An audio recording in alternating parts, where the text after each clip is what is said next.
ഞാനിപ്പോൾ ഉള്ളത് രമേശ് ചേട്ടൻ്റെ പൂപ്പാടത്തിലാണുള്ളത്. ഗുണ്ടൽപേട്ടല്ല, കോലാപ്പൂരല്ല, ഇത് വരുന്നത് സ്ഥലം ചെങ്ങളായി എടക്കുളം തട്ടിലാണ്. എടക്കുളത്ത് ഒരു ഒരു ഒരു എന്താ പറയുക, ഒരു പൂപ്പാടം നിർമ്മിച്ചിട്ടാണുള്ളത് രമേശ് ചേട്ടൻ. ഇതാണ് നമ്മുടെ രമേശ് ചേട്ടൻ. രമേശ് ചേട്ടാ, സ്വാഗതം. പിന്നെ എങ്ങനെയുണ്ടായിരുന്നു പൂക്കൃഷി? നല്ലൊരു അനുഭവമാണ് അല്ലേ? അല്ല, ഇത് വേറെ കാരണം വെച്ചാൽ ഒരു മനസ്സ് നിറയുന്ന ഒരു അനുഭവമല്ലേ ഇത്? അനുഭവം എന്ന് പറയുന്നത് നമ്മൾ ഈ കുരു കൊണ്ടുവന്നിട്ട് ഒരെണ്ണം വെച്ച് ഓരോ ട്രേയിലും പൊറുക്കി നട്ട് അതിൽ ചകരച്ചോറും മണ്ണും നിറച്ചിട്ട് പേര് നട്ടതിന് ശേഷം ഇത് മുള വരുന്നവരെ നമ്മൾ കാത്തിരുന്നു. 20 ദിവസം 18 ദിവസം 20 ദിവസം ആകുമ്പോഴത്തേക്ക് നമുക്കിത് ഒരു 2 ഇല വരും. ആ 2 ഇല വരുന്ന സമയത്ത് നമ്മൾ കംപ്ലീറ്റ് കളച്ച് റെഡിയാക്കി ചാണകപ്പൊടിയും കോഴി വേസ്റ്റും കോഴി കാഷ്ടവും എല്ലാം ഇട്ട് മൂടിയതിന് ശേഷം അതിൻ്റെ അകത്താണ് നമ്മളിത് ഓരോന്ന് കുറുക്കി വെക്കുന്നത്. ശരി. അതിന് ഫുൾ വീഡിയോ ഉണ്ട്. നമ്മൾ ആദ്യം മുതലേ അവസാനം വരെ പറിക്കുന്ന വരെയുള്ള വീഡിയോ ഉണ്ട്. അപ്പൊ ഇത്രയും ഞാൻ ചെയ്ത്, പക്ഷെ നമുക്ക് ഓണത്തിന് പറിക്കാൻ പറ്റിയില്ല. വിളവ് ഓണത്തിന് എടുക്കാൻ പറ്റില്ല. ഒരു 20 കിലോ പൂ വരക്ക് പറിക്കാൻ പറ്റി. അതിനുശേഷം ഇങ്ങോട്ട് ഞാൻ നമ്മൾ ശരിക്കും ഒരു 10-15 ദിവസം താമസിച്ചു പോയി. മാത്രമല്ല നമ്മളെ ഈ കാലാവസ്ഥ ഇത് ഭയങ്കര പ്രതികൂലമായിട്ട് ബാധിച്ച്. മുട്ട് വരേണ്ട സമയത്ത് അടച്ച മഴ. അപ്പൊ അടച്ച മഴക്ക് ഇത് കൂടുതലും ഇതുപോലെ ചീഞ്ഞിട്ടും പിന്നെ മുട്ട് വരാൻ താമസിച്ചിട്ടും നമുക്ക് കൊടുക്കാൻ പറ്റുന്ന DAP പോലുള്ള ഈ സ്പ്രേ വളങ്ങൾ കൊടുക്കാൻ പറ്റാതെയും അങ്ങനെയൊക്കെ പറ്റി. നല്ല മഴയാകുമ്പോൾ നമ്മൾ സ്പ്രേ വളം ഇലക്ക് സ്പ്രേ അടിച്ച ഇത് ആദ്യം ഇട്ട ജൈവവളത്തിന് ശേഷം കംപ്ലീറ്റ് ഞാൻ നമ്മളെ ഈ ഓർഗാനിക് സാധാ വളങ്ങള് ലിക്വിഡായിട്ട് വരുന്ന വളങ്ങളാണ് ഞാൻ ഇതിന് അടിച്ചു കൊടുക്കുന്നത്, സ്പ്രേ ചെയ്ത് കൊടുക്കുന്നത്. അത് 2 ദിവസം വെച്ച് ചെയ്ത് കൊടുക്കണം. എന്നെങ്കിലേ നമുക്കിതിന് ഹോർമോണായിട്ട് ഇത് പെട്ടെന്ന് പൂ വരും. ശരി. പക്ഷെ ഈ കാലാവസ്ഥ അങ്ങനെ ആയതുകൊണ്ട് അത് പറ്റിയില്ല. അപ്പൊ നമുക്കൊരുപാട് ദിവസം അങ്ങനെ നഷ്ടപ്പെട്ടു പോയി. ശരിക്കും ഞാനിത് ചോദിക്കുന്നത്, ഈ മേഖലയിലേക്ക് വരാൻ സാധ്യതയുള്ള ഒരുപാട് ആൾക്കാർ, താല്പര്യമുള്ള എന്തെങ്കിലും ഒരു കൃഷി ചെയ്യണമെന്ന് ആഗ്രഹിക്കുന്ന ആൾക്കാരുണ്ടല്ലോ, അങ്ങനെയുള്ളവർക്ക് ഇതിന്റെ ആ ടൈമിംഗ് ഒന്ന് പറയാൻ വേണ്ടി പറ്റുമോ? ടൈമിംഗ് ഏകദേശം ഇവര് കമ്പനി പറയുന്നത് 90 ദിവസം പോരാ, 115 ദിവസം പോകും. Okay, correct. 115 ദിവസം ഉണ്ടെങ്കിൽ മാത്രമേ നമുക്ക് അത്തത്തിന് പൂവെടുക്കാൻ പറ്റൂ. അത്തം മുതൽ ഇങ്ങോട്ട് പൂവെടുത്താൽ പറ്റേ അത്തത്തിന് നമുക്കൊരു 300 റുപ്യ വെച്ചിട്ട് അത്തത്തിന് ഇങ്ങോട്ട് കൊടുക്കാൻ പറ്റും. അവസാനം ഓണത്തിന്റെ തലേന്ന് ഉത്രാടത്തിന്റെ രാവിലെ 200 റുപ്യക്കാണ് നമ്മൾ ഓരോ പൂവും വിൽപ്പന നടത്തുന്നത്. വൈകുന്നേരം മാത്രമേ അതിന് വില കുറയുന്നുള്ളൂ. അപ്പൊ ഈ ഉത്രാടായന്ന് രാവിലെ ഒരു 10-12 മണിയാകുമ്പോഴത്തേക്ക് നമുക്ക് ഈ പൂ തീരണം. ശരി. അങ്ങനെയാണെങ്കിൽ ഈ ഒരു പാടത്തിലെ പൂ മാത്രം ഒരു 1.25 ലക്ഷം റുപ്യന്റെ പൂവുണ്ട്. എനിക്ക് ഇതിന് മുതൽ വന്ന ഒരു 10,000 റുപ്യ.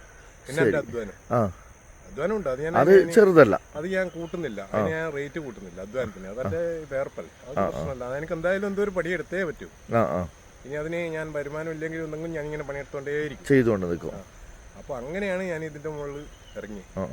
ഇനി ഈ വർഷത്തെ ഒരു എക്സ്പീരിയൻസ് വെച്ചിട്ട് അടുത്ത വർഷത്തേക്ക് എന്താ നിങ്ങൾ? അടുത്ത വർഷം ഞാൻ ഇതിനെക്കാട്ടിയും ഇത് അടുത്ത് കുറച്ചും കൂടെ, ഇതിപ്പം അവര് പറഞ്ഞ കണക്കിന് ഞാൻ 40 സെന്റിമീറ്റർ വിട്ടിട്ട് തന്നെയായിരുന്നു നട്ടിന്. ഓരോ ഊരും വിട്ട് ഏകദേശം 40 സെന്റിമീറ്റർ വിട്ടിട്ടാണ് അരന്നെ. അതുപോലെ തന്നെ ഒരു ചോട്ടില് കമ്പനി പറയുന്ന 1 കിലോ പൂവാ, ഇത് 1.5 കിലോ പൂവുണ്ട് ഒരു ചോട്ടിലല്ലേ? ഇപ്പം പിടിച്ചു നോക്കിയത് ഒറ്റ ഒരു ചോടാ. അപ്പൊ ശരിക്കും ഇത്രയും കാണുന്ന ഒരു ചോടാ ഇത്. ഇത്രയും വന്ന് അത് അതുപോലെ തന്നെ ബ്രൂണിങ്ങും ചെയ്ത് കൃത്യസമയത്ത് ബ്രൂണിങ്ങും ചെയ്ത് ഇതിങ്ങനെ കൊണ്ടുവന്നേ. അതുകൊണ്ട് ഇത്ര ഹൈറ്റ് ഇല്ലാതെ. നമ്മള് ഗുണ്ടൽപേട്ടിൽ പോയാൽ നമ്മളെ ഹൈറ്റ് ഉണ്ടാവും. ഗുണ്ടൽപേട്ടില് മിക്കതും നമ്മളെ ഹൈറ്റിലുള്ള പൂക്കളാണ് നമ്മൾ കാണാൻ പറ്റുക. ഇത്രയും കുറ്റിയായിട്ട് കാണാൻ പറ്റണം. അതെല്ലേ? പിന്നെ ഇതിന്റെ പ്രത്യേകത വെച്ചാൽ ഇവിടെ ഒരു സൂര്യപ്രകാശം വേറെ ഒരു തണലില്ല, ഫുൾ വെയിലാ. അതും ഈ കണ്ടിന്യൂസ് മഴയായതുകൊണ്ടാണ് കുറച്ച് നഷ്ടം വന്നത് അല്ലേ? അടുത്ത കൊല്ലം നിങ്ങൾ ഉദ്ദേശിക്കുന്നത് കുറച്ചുകൂടെ നേരത്തെ ചെയ്യാൻ വേണ്ടിട്ടോ? ഒരു 20 ദിവസം നേരത്തെയും ചെയ്യും. മഴ ഉണ്ടായാലും ഇല്ലെങ്കിലും നമ്മൾ എന്തായാലും ചെയ്യും. കാലാവസ്ഥ നമുക്ക് പറയാൻ പറ്റൂലല്ലോ. ഈ മണ്ണ് ഞാൻ കൃഷി ചെയ്യാൻ വേണ്ടി മാത്രം, അതുകൊണ്ട് ചോലയുള്ള ഒരു സാധനം ഞാൻ നടുല. ഇതെന്റെ ഏട്ടന്റെ എന്റെയും കൂടെ. ഇതിപ്പോ എത്ര സെന്റ് സ്ഥലമുള്ള? ഇത് 48 സെന്റ്. 48 സെന്റ്. അതിൽ 30 സെന്റ് ഞാൻ നട്ടിട്ടുണ്ട്. അതാണ് അതിന്റെ. ഈ വെയില് കൊള്ളാത്ത വാഴയുള്ള സ്ഥലത്ത് പൂവിന്റെ അളവ് കുറയുന്നുണ്ട് അല്ലെ? ചെറിയ മാറ്റമുണ്ട്. അതുകൊണ്ട് ഇത് വാഴയെ നിലനിർത്തിയതാണ്, കളയാൻ പഠിച്ചിട്ടല്ല. പക്ഷെ ഇപ്പൊ നോക്കുമ്പോ അതും ഇതിനകത്തുനിന്നൊരു ലേശര് എന്തായാലും ഓരോ 10-15 കിലോന്റെ കൊല കിട്ടും. കത്തുന്നുണ്ട്. അതിന് പ്രത്യേകിച്ച് നമ്മളൊരു പണി എടുക്കണ്ട, ഇടപെടലായി നിന്നേ ഉള്ളൂ. പിന്നെ മറ്റു ശല്യങ്ങളൊന്നും ഇല്ല കേട്ടോ, കാറ്റുമൃഗ ശല്യങ്ങളോ ഒന്നുമില്ല. പന്നി ശല്യം ഗുണം എന്ന് പറഞ്ഞാൽ ഇതിനകത്ത് കീടാണുക്കൾ ഉണ്ടാവില്ല എന്നല്ല, ഇതിന്റെ ഈ സ്മെല്ല് കൊണ്ടുണ്ടല്ലോ ഒരു അണുക്കളും വരില്ല. ഒരു പ്രത്യേകം ഇതാണ്. ഓ അങ്ങനെയുണ്ട് അല്ലേ. നമ്മൾ ഇതിനകത്ത് തന്നെ പച്ചക്കറി ഞാൻ പച്ചക്കറി ചെയ്തിട്ടുണ്ടായിരുന്നു.